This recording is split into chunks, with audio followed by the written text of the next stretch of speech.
up guys, welcome back to our YouTube channel in the world of knowledge. So कैसे आप सभी लोग? I hope you are fine. So today we are going to study class 9th bio, that is chapter tissues.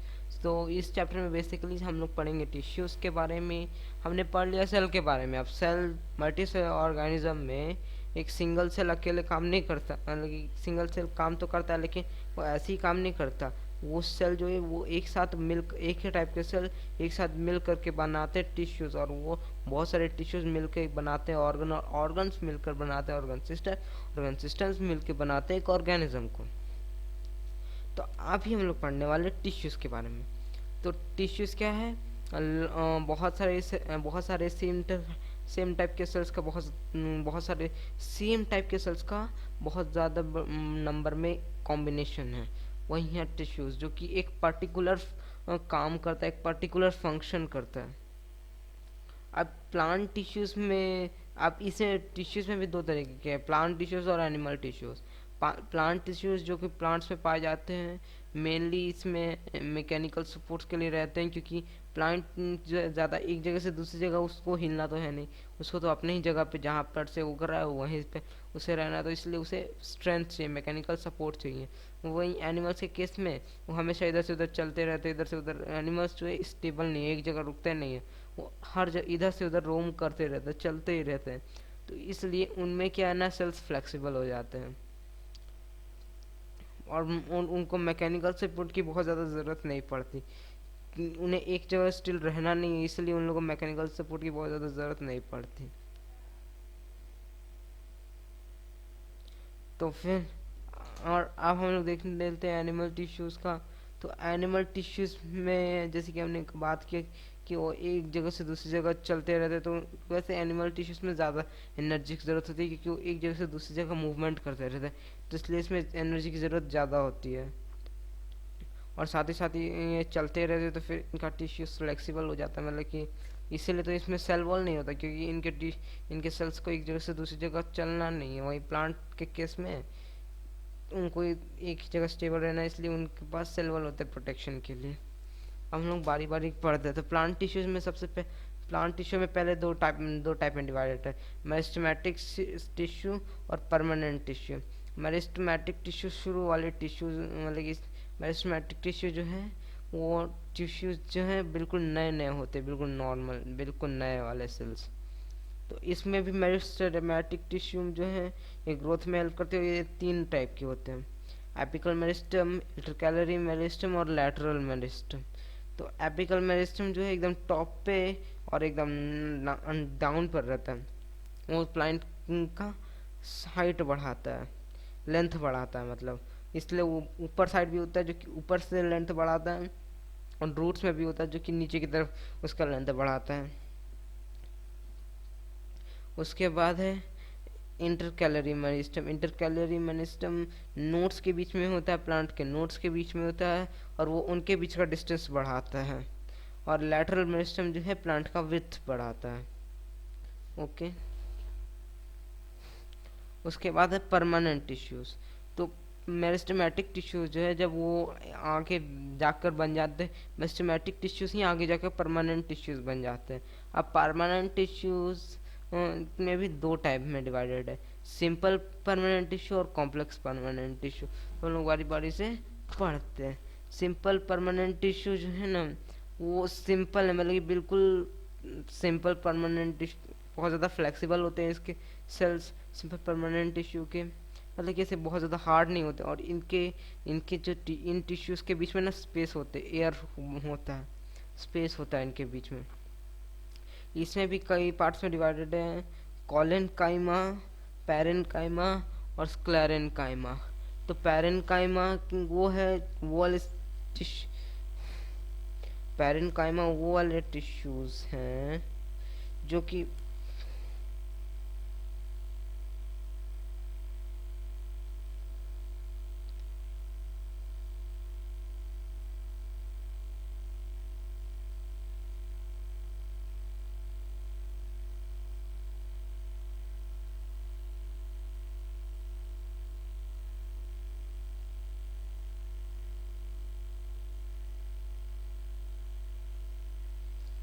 Sorry guys, थोड़ा सा बीच में आवाज़ cut हो गया था।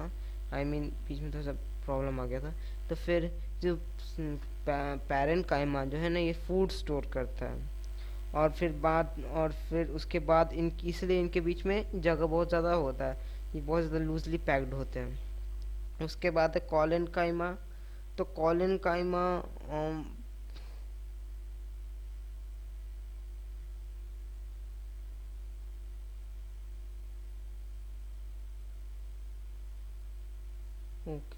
Yes nice. तो फिर कॉलन काइमा जो है ना, वो फ्लेक्सिबिलिटी प्रोवाइड करता है। वो कॉलन काइमा जो है वो प्लांट्स को फ्लेक्सिबल बनाता है, इधर से उधर मुड़ता है, जैसे कि स्टेम्स में है। स्टेम्स बोल दिया मैंने। आपने बहुत सारे प्लांट्स में, जैसे टमाटर है, आगे की तरफ स्पाइरल टाइप घुमा रहता है, तो उसको आप मोड़ोगे ना तो वापस अपने शेप में आ जाता है, क्योंकि वो फ्लेक्सिबल है। तो उसी की वजह से होता है, क्लोरेन कॉलन काइमा की वजह से। उसके बाद है स्क्लेरन काइमा। स्क्लेरन काइमा डेड टाइप और थिक टाइप होता है, और बहुत ज़्यादा लंबा होता है। जैसे नारियल में आप नहीं देखते, बहुत ज़्यादा लंबा लंबा होता है, लंबा लंबा पूरा एकदम सूखा सूखा टाइप। तो वो तो स्क्लेरन काइमेटस टिश्यू से बना होता है, और ये बहुत ज़्यादा हार्ड होता है। उसके बाद है कॉम्प्लेक्स परमानेंट टिश्यू। और कॉम्प्लेक्स परमानेंट टिश्यू में ना, इसमें कुछ अलग अलग टाइप के सेल्स बने होते हैं। इसमें जाइलम और फ्लोएम के बारे में हम लोग पढ़ लेते हैं। जाइलम बना हुआ होता है ट्रैकिड सेल्स, वेसल सेल्स, और जाइलम पैरेन्काइमा, और जाइलम फाइबर से। वही फ्लोएम जो बना होता है, वो होता है sieve tubes, companion cells, phloem के पैरेन्काइमा और फ्लोएम फाइबर से बना हुआ होता है। जाइलम में जो है वो ट्रैकिड्स और वेसल्स जो है मिनरल्स और वाटर का ट्रांसपोर्ट करने में हेल्प करता है। वही जाइलम पैरेन्काइमा फूड स्टोर करता है और सपोर्ट में हेल्प करता है। और जाइलम फाइबर से आप समझ ही रहे हो, वो एक तरह के से किनारे वाले एरिया को कवर करेगा, उसे एक तरह से स्ट्रेंथ देगा। फ्लोएम में जो है सीव ट्यूब्स और कंपेनियन सेल्स फूड ट्रांसपोर्ट करते हैं सभी पार्ट्स में प्लांट के। और फ्लोएम पैरेन्काइमा वही फूड स्टोर करने वाला काम, और फ्लोएम फाइबर उसे स्ट्रेंथ देने वाला काम। उसके बाद अब हम लोग आते हैं एनिमल टिश्यूज़ में। एनिमल टिश्यूज़ में सबसे पहले हम लोग पढ़ते हैं एनिमल टिश्यूज़ के डिवीजन में एपिथेलियल टिश्यू। तो एपिथेलियल टिश्यू वो टिश्यूज़ होते हैं जो कि ग्लैंड्स के बिल्कुल, या तो ग्लैंड्स पर होते हैं और हमारे स्किन के ऊपर आपको दिखेंगे। तो ये सब ना कवरिंग होते हैं, आउटर कवरिंग, जैसे कि ग्लैंड्स के बाहर के आउटर कवर, या फिर ग्लैंड्स के बिल्कुल अंदर की इनर वाली कवरिंग, वो सब कवरिंग की तरह काम करते हैं। तो इसमें इसमें बहुत सारे तरीके के हैं, और ये बहुत ज़्यादा मतलब कि प्रोटेक्शन के काम आते हैं। तो सबसे पहले स्क्वेमस एपिथेलियल टिश्यू। ये जो होता है, ये फ्लैट सेल्स के लेयर से बना हुआ होता है। ये ब्लड वेसल के लाइनिंग में, लंग्स में, माउथ में, और फेगस में पाया जाता है। और फिर ये स्किन के लेयर्स में भी एपिथेलियल का टिश्यू का लेयर होता है।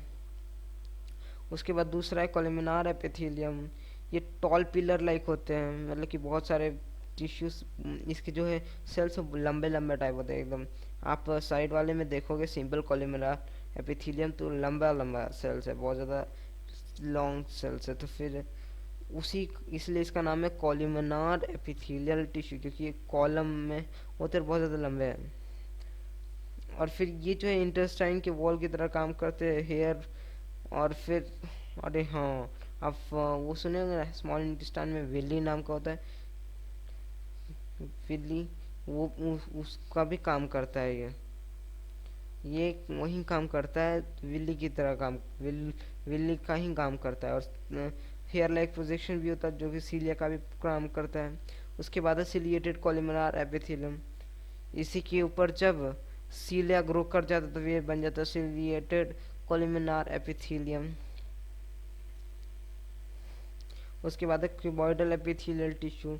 तो जो थोड़ा सा क्यूबॉइड टाइप रहता है ना, मतलब कि थोड़ा सा हाइट बहुत ज़्यादा नहीं रहता है इसका। कॉलमनार एपिथेलियम से हाइट कम रहता है, बाकी सब कुछ सेम ही है। तो फिर ये होता है क्यूबॉइडल एपिथेलियल टिश्यू। इसमें कोन शेप सेल्स होते हैं, और ये ग्लैंड्स ग्लैंड्स में होता है और मैकेनिकल सपोर्ट प्रोवाइड करता है। फिर है ग्लैंडुलर एपिथेलियल टिश्यू। जो ग्लैंड्स में जो होते हैं ना, बहुत जगह गड्ढे टाइप होते हैं, जैसे कि आपने देखे हो रिवीन, माइनक्राफ्ट खेले होगे तो आप लोग बहुत से लोग सुने होंगे, रिवीन है, दरार है। तो उन जगहों को भरने के लिए आता है ग्लैंडुलर एपिथेलियल टिश्यू। ओके, अब हम लोग पढ़ेंगे मस्कुलर टिश्यू। तो मस्कुलर टिश्यू जो है ना, हमारे शरीर में मसल्स की तरह का मूव, सेल्स के मूवमेंट के में काम आता है। अब मसल्स से तो सब लोगों को पता है। अब मसल्स मतलब वो मतलब मसल नहीं, जिम जाओ मसल बनाओ, वो वाला बात नहीं कर रहा हूँ मैं। हम लोग के चलने में जो मदद करता है वो होता है मस्कुलर टिश्यू। तो इसमें भी बहुत सारे तरीके, और इसमें सबसे पहले दो दिन जान लो, वॉलेंटरी और इनवॉलेंटरी। वॉलेंटरी वो होते हैं जिन्हें हम लोग खुद से कंट्रोल करते, जो हमारे विल पर चलते हैं। और इनवॉलेंटरी वो जिन्हें हम लोग अपने विल से नहीं चलाते, वो लोग अपने हिसाब से चलते हैं। तो इसमें सबसे पहले स्ट्रिएटेड मसल्स, ये वॉलेंटरी मसल है। और इसमें लाइट और डार्क बैंड्स की तरह बने हुए रहते हैं। और इसमें एक न्यूक्लियस नहीं होता, बहुत सारा न्यूक्लियस होता है। और सिलेंड्रिकल होता है। और ये स्केलेटल मसल्स को भी इस बोन्स के साथ अटैक्ट होता है। उसके बाद दूसरा है अनस्ट्रिएटेड मसल्स, ये इनवॉल्यूंटरी होता है और इसमें कोई बैंड नहीं होता। ये स्पिंडल शेप का होता है, इसका न्यूक्लियस एक ही होता है। और ये एलिमेंट्री कनाल, ब्लड वेसल और लंग्स में जो ब्रोंकी होता है ना, उसमें पाया जाता है। और आई के इरिस पार्ट में भी पाया जाता है। ये इनवॉलेंट्री मूवमेंट्स करता है, मतलब कि हमारे विल से नहीं होता। जैसे कि खुद सोचो, तुम कभी आग पे हाथ रखना है, तुम अपने से तुमको हटाने का, तुमको लगेगा कि हम नहीं हटाए, लेकिन अपने आप तुम्हारा हाथ हट जाएगा। ऐसा इसलिए क्योंकि वो इनवॉल्ट्री हो जाता है। वो तुम्हारा दिमाग सोच लेता है कि अब हमको हटाना ही पड़ेगा, नहीं तो जल जाएगा। वो गड़बड़ हो जाता है। मैं गलत बोल दिया क्या? हाँ, मैंने गलत बोल दिया। ये इनवॉलेंट्री एक्शन नहीं हुआ। इनवॉलेंट्री एक्शन वो हुआ जिसे हम लोग कंट्रोल नहीं करते, जैसे कि हार्ट बीट। हार्ट का पंप को हम लोग कंट्रोल नहीं सकते। हम लोग ब्रीदिंग कंट्रोल कर सकते हैं, हवा हम लोग जो एयर कार्बन डाइऑक्साइड है हम लोग उसको बाहर ना भेजें, हम लोग उसको कंट्रोल कर सकते हैं। लेकिन हार्ट का पंपिंग को हम लोग कंट्रोल नहीं कर सकते, चाह कर भी नहीं रोक सकते खुद से। अब देखो, इसमें कार्डियक मसल्स हैं, ये भी इनवॉलेंट्री मसल्स होते हैं, ये हार्ट में पाए जाते हैं। इसमें ये जो फेंट सिचुएशंस, अरे यार इसका मतलब हमको नहीं समझ में है। इसका मतलब तुम लोग हमको, अच्छा ये तुम लोग का क्वेश्चन है जो है ये ना फेंट देखो कार्डियक मसल में पढ़ोगे नीचे, fourth fifth last line, cardiac muscles, उसके बाद लिखा है cardiac muscles are involuntary muscle having faint striations. इसका मतलब बताओ फेंट स्ट्राइएशंस, ये तुम लोग के लिए क्वेश्चन है। ये सेल्स लंबे होते हैं, सिलेंड्रिकल होते हैं, ब्रांच होते हैं, लेकिन ब्रांच में बटे हुए होते हैं। और इनके इनमें एक न्यूक्लियस नहीं, बहुत सारे न्यूक्लियस होते हैं। और ये हार्ट में पाए जाते हैं। और कॉन्ट्रैक्शन और रिलैक्सेशन, जो हार्ट का पंपिंग वाला सिस्टम है, उसमें काम आते हैं। उसके बाद है कनेक्टिव टिश्यूज, मतलब कि जो टिश्यूज जो है ना हमारे शरीर में एक जगह से दूसरी जगह बहता रहता है, वो कनेक्टिव टिश्यू है। या फिर एक दूसरी जगह कनेक्ट करता है, वो कनेक्टिव टिश्यू है। तो इसमें है ब्लड और फिर बोन्स भी है, एलुलर टिश्यू भी है, टेंडन्स भी है, लिगामेंट भी है, एडोपस टिश्यू भी है। तो इसमें हम लोग सबसे पहले ब्लड के बारे में पढ़ लेते हैं। तो ब्लड में बहुत सारे कंपोनेंट्स होते हैं, ब्लड प्लाज्मा, फिर ब्लड भी अलग अलग तरह का होता है, आरबीसी रेड ब्लड सेल और वाइट ब्लड सेल, और प्लेटलेट्स भी होता है। तो ये जो ब्लड है ना, एक जगह से दूसरी जगह ट्रांसपोर्ट होता रहता है। तो ये ब्लड एक तरह का क्या है, कनेक्टिव टिश्यू है, समझे ना। इसे इसका मैट्रिक्स बना हुआ होता है ब्लड प्लाज्मा से। और फिर ये जो लिम्फ, तुम लोग नाम सुना होगा, तो ब्लड प्लाज्मा ना, कई जगह ब्लड नहीं पहुंच पाता, वेन्स नहीं पहुंच पाते, बहुत ज़्यादा पतले होते, लेकिन फिर भी कई जगह सेल्स के बीच में से जगह होते हैं जहाँ पे वो नहीं पहुंच पाते, वहाँ पे ब्लड प्लाज्मा फैल जाता है।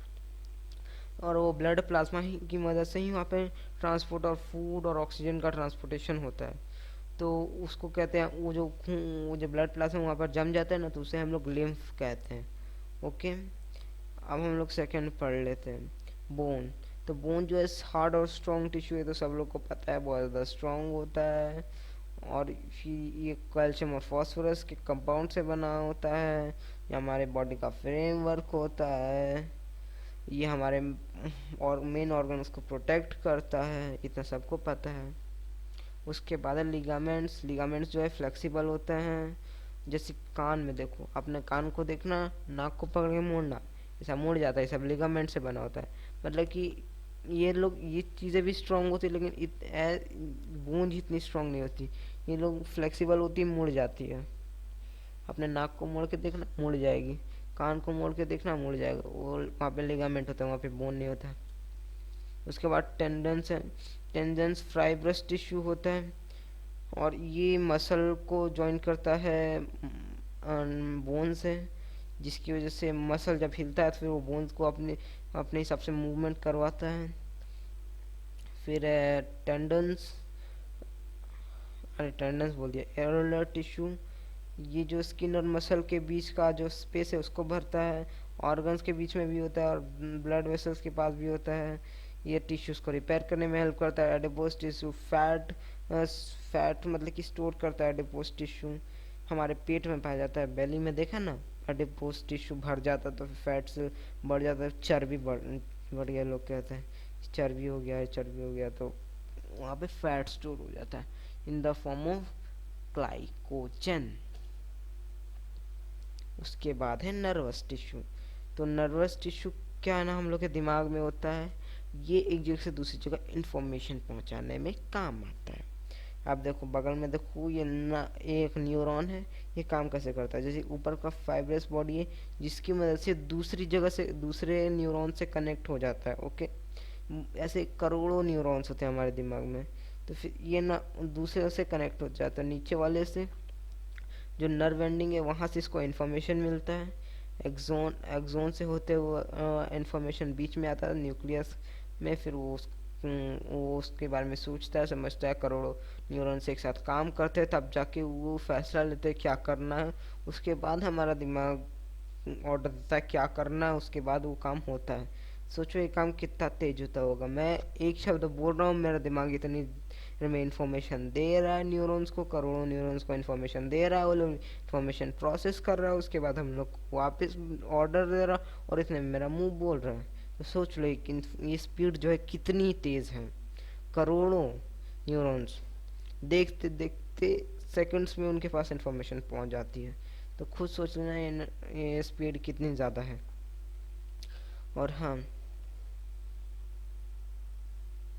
लिख दो ना कमेंट। बड़े सोचने के बाद सोचा चलो ये वाला चैप्टर उठा लेते हैं, ये वाला चैप्टर उठा के मैंने बना दिया। बेकार लग रहा है क्या? वीडियो देखने का मन नहीं कर रहा है? बेकार लग रहा है वीडियो? बताओ कहाँ पे गड़बड़ हुआ, कमेंट बॉक्स में लिख के बताओ कहाँ पे गड़बड़ हुआ। मैं अगली बार से वैसी गलती नहीं करूँगा। सीरियसली मैं रात के 9:30 बजे वीडियो बना रहा हूँ। अरे यार बहुत नींद आ रही है। अच्छा ठीक है, अगली वीडियो में मिलते हैं, तब तक के लिए गुड।